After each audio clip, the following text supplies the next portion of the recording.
The road home from the high pasture takes 4 hours in daylight. At night it takes longer because at night you walk it properly, without hurry, without a song, and without ever running. The shepherd knew this. He had walked it 100 times. But that night, an hour past the last field, he heard what every traveler in these mountains has heard once: footsteps behind him. Heavy ones. Matching his own, step for step, stone for stone. When he stopped, they stopped.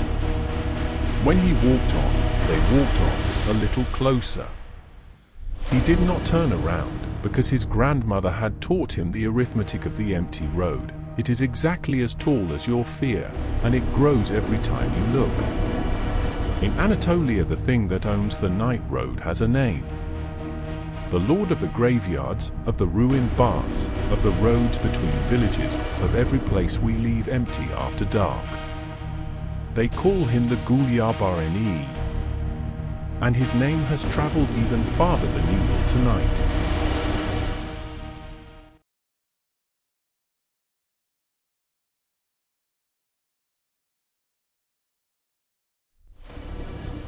Ask the old people what he looks like and they lower their voices. Enormous, taller than a loaded camel, taller than your fear can reach. Covered head to foot in hair, like a bear that learned to stand. He stinks of wet earth and old graves. The dogs smell him first and go silent instead of barking. Some say he wears his own hide inside out. And the strangest detail, told from the Black Sea to the Taurus, his feet are on backwards. His footprints point the wrong way, follow the tracks he leaves, and you walk not away from him, but into him. He keeps to the empty places, graveyards, ruined bathhouses, abandoned caravan stops, and above all the night roads between villages. He does not enter the house. He does not need to. Sooner or later, everyone walks his road. By day he is nowhere. The Gulyabani is a landlord of darkness only, and at dawn, every deed he holds is void. The rules are few, and they are absolute.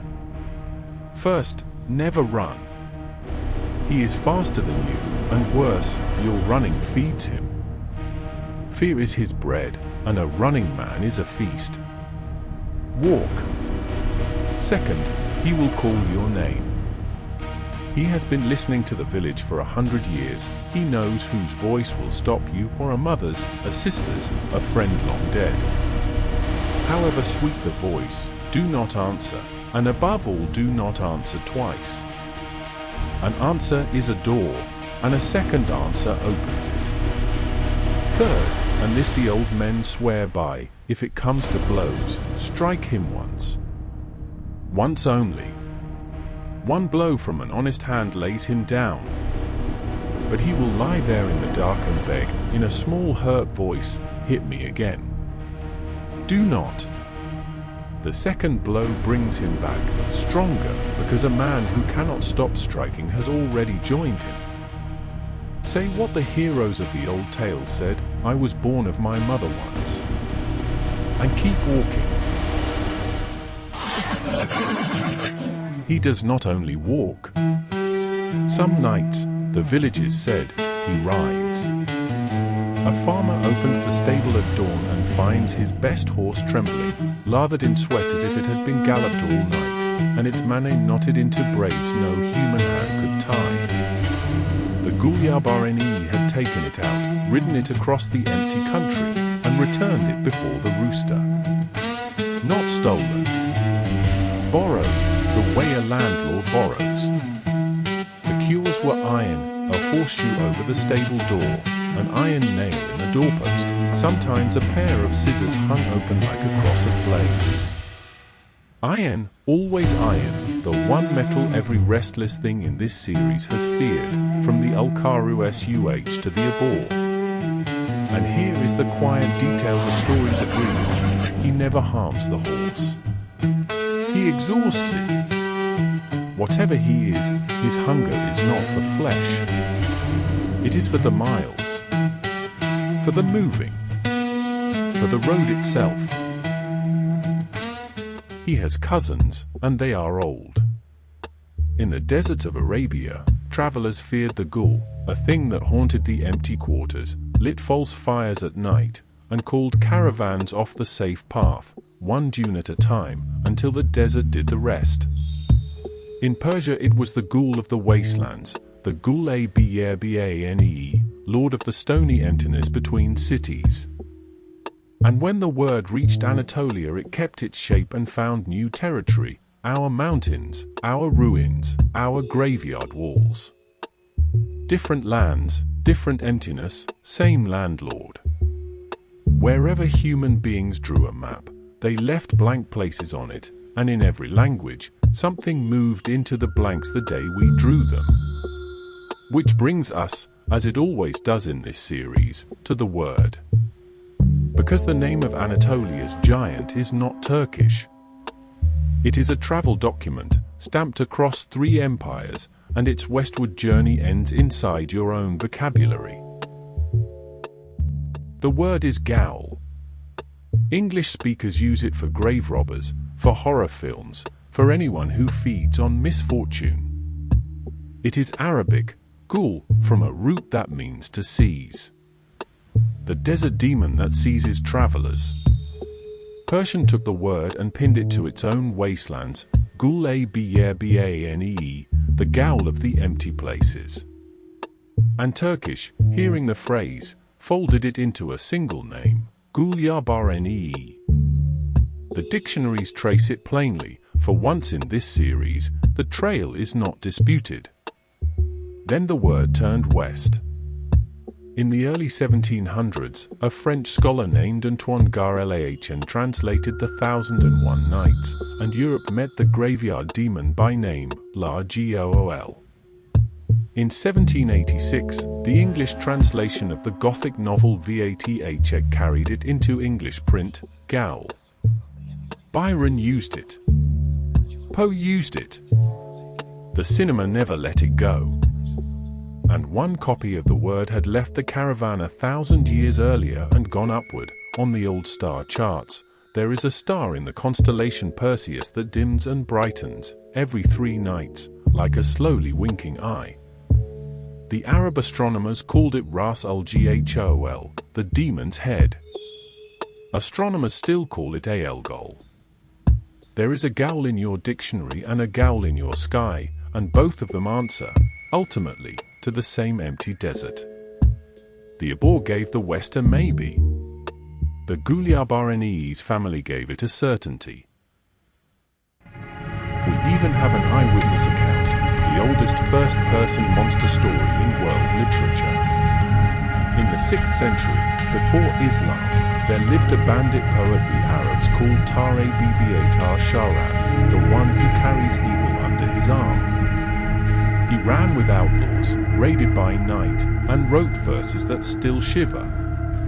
In his most famous poem he tells it flatly, like a police report, how the ghūl came at him on a black road, how he struck her one blow with his Yemeni blade, one, as the rule commands, and lay upon her all night until dawn showed him what he had killed. The description he left is the stuff of fevers, a head like a cat's, a tongue forked like a serpent's, a hide like a worn-out wineskin. Later scholars argued about him the way linguists argue about the Abor, some insisting, flatly, that there is no ghūl at all, the desert merely plays tricks. Real or trick, killed or imagined, the poem is 1,400 years old, and the road at night has not changed. The defenses are a traveler's kit, and every piece of it is small. Iron, a needle pinned inside the collar, a knife worn where the hand can find it, never drawn in panic, drawn calmly or not at all. Bread and salt wrapped in cloth, because bread and salt are the signature of the settled world, and the things of the empty places cannot cross that signature. A prayer said at the last field, or, in the older habit, said to the road itself, asking leave to pass. If your way runs past the graveyard, do not hurry and do not hold your breath. Give the dead the greeting, quietly, by name if you knew them. Greeted dead are quiet dead, we learned that from the Abor. If the voice calls, walk on. If it begs for the second blow, remember your one birth. And over all of these, the villages set a single rule so important they made it a proverb, and we will keep it for the end of this story, because it is not really a rule about monsters. It is a rule about us. The fear is older than the word, older than the desert caravans. Mesopotamia dreaded the spirits of the open steppe, the dead who wandered where no one had built. And the Greeks gave the fear of empty places a god, Pan, lord of the high pastures and the noon silence, whose mere unseen presence could seize a traveler or a whole army with terror that had no cause. From his name we still call it panic. Stop and hear that, the empty places gave English two words. GHOUL, the thing that waits there. Panic, what its waiting does to us. Two words, one lesson, 4,000 years old, human beings are not built for emptiness. Put us alone in a silent, open place, and something in us starts listening for footsteps. And when we listen long enough, something in us answers. Around the creature, Anatolia built a quiet etiquette of the road. Do not set out alone after the last prayer, whatever the errand, it can wait for a companion or for dawn. The old ruins and the abandoned bathhouses are not shortcuts of such places the villagers said in Gin Top or in New York. The unseen ones are at play there, and left them to their game. Hold that phrase, it is next week's story. If a stranger knocks late, feed him and give him the corner by the fire, because the tradition insists, with a small smile, that the stranger on a night road is not always a monster. Sometimes he is the exact opposite, we will come to that too. But the deepest rule was the companion. The proverb says it in 6 words, Ern Jerefek, Son Ra Tariq, first the friend, then the road. Not because 2 men can fight a giant. Because, and the grandmothers knew exactly what they were saying, the Gulyabani has never once, in any telling, appeared to 2 travelers walking together. His whole kingdom is built on one condition, that you are alone. By the 20th century, the giant was being unmasked everywhere. In 1913, the Istanbul novelist Hüseyin Rahmi Gülpuhnar wrote a whole book called Gulyabani, in which the haunting of a mansion turns out to be staged, human greed in a monster's coat. Village after village told the same ending. The graveyard demon was a thief in a sheepskin, the thing on the road was a brown bear standing upright in the fog, the voice in the ruins was a rival suitor keeping lovers apart. The Gulyabani should have died of embarrassment. He did not. Because the unmaskings explained every giant except the one that mattered, the one met by sober men, on familiar roads, who had nothing to gain by the story and never told it twice the same way, the presence behind them, matching their steps, gone by dawn. You can arrest a thief. You cannot arrest footsteps. And the footsteps, every survivor agreed, had one property no hoax could explain. They were always, unfailingly, behind you. Because here is the question the sheepskins and the bears never answered. Why is he always behind you? Why does he match your pace, stop when you stop, walk when you walk? Why does he only come when you are alone, and exhausted, and afraid, and why does every culture on earth, from the Arabian desert to the polar ice, describe the very same passenger? Science did finally find the Gulyabani. Not in the graveyard. Not in the ruins. It found him in the last place the villagers would have thought to dig, and the first place the Sufis always said to look.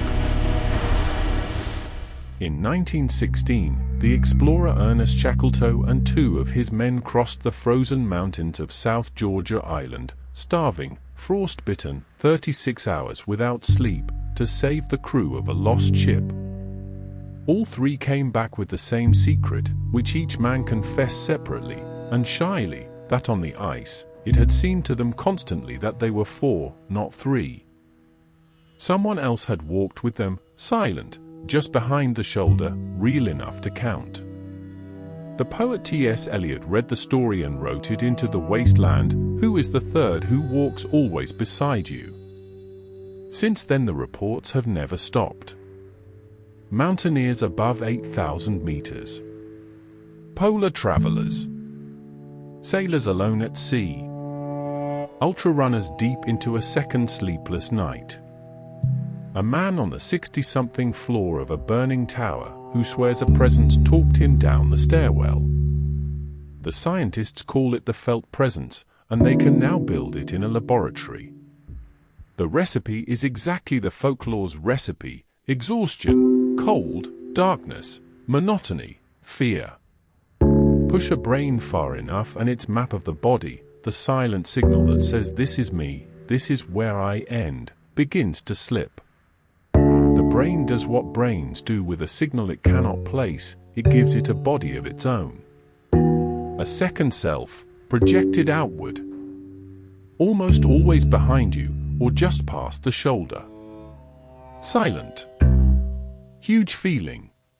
Matching your movements, because it is your movements, echoed a half-second late. In 2006, Swiss neurologists stimulated one region of the brain, the temporoparietal junction, and summoned a shadow man who copied a patient's every move. In 2014, a robot touching volunteers' backs a heartbeat late made them feel up to 4 presences, and ask for it to stop. Now read the Gulyabani's file again. Empty road. Night. A traveler alone, exhausted, afraid. Footsteps behind that match his own. A thing that grows with fear, flees company, and dies at dawn, when rest and light return the body's map to its owner. Every condition matches. The monster is real. He was never in the graveyard. He walks where the villagers always said he walked, 1 step behind you. He is made of you. And yet the file will not quite close. Because the presence on the ice did not loom over Shackleton's men, it kept them walking. The voice in the burning tower did not hunt the man, it led him out. Again and again, at the very end of strength, the felt presence turns and does the one thing no monster does: it helps. Science can say where the companion comes from. It cannot say why. At the worst hour of a human life, the shape our own mind sends us is so often not a devourer, but a guide. The folklore of Anatolia, it turns out, knew both faces of the empty road all along. One of them it feared, and named the Gulyabani. The other one, it never named to strangers. In the Sufi reading, begin with the name. Gulyabani, the wild one. Not wild like the wolf, which has its own order, wild like the untamed self, the nafs before its education. The Sufis did not avoid the empty places. They walked into them on purpose, the 40-day retreat, the halvet, the cell of solitude, because they taught that the wilderness is a mirror with nothing painted on it. Whatever walks the empty road inside you will take a body on the empty road outside you. The Gulyabani is what fear looks like when it is given your own outline. Look at how carefully the folklore drew him. He wears his skin inside out, the inside of a man, worn on the surface. His feet point backwards, follow his tracks and they lead you home, to yourself. He has no tracks of his own. He is exactly as tall as your fear, and not one hand taller.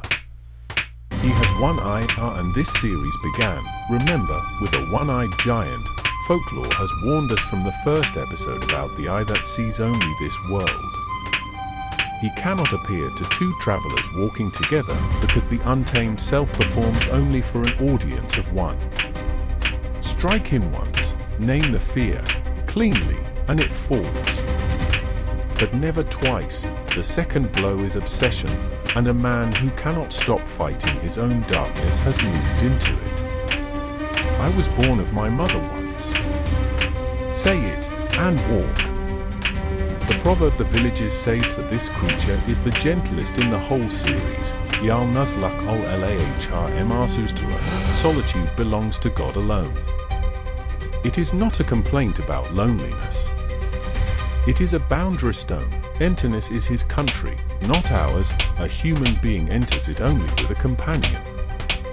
Hence the traveller's law, Ernj Rafeek, Somra Tariq, first the friend, then the road. And when there is no friend left, and the body is finished, and the road has taken everything, Anatolia says the empty place sends one anyway.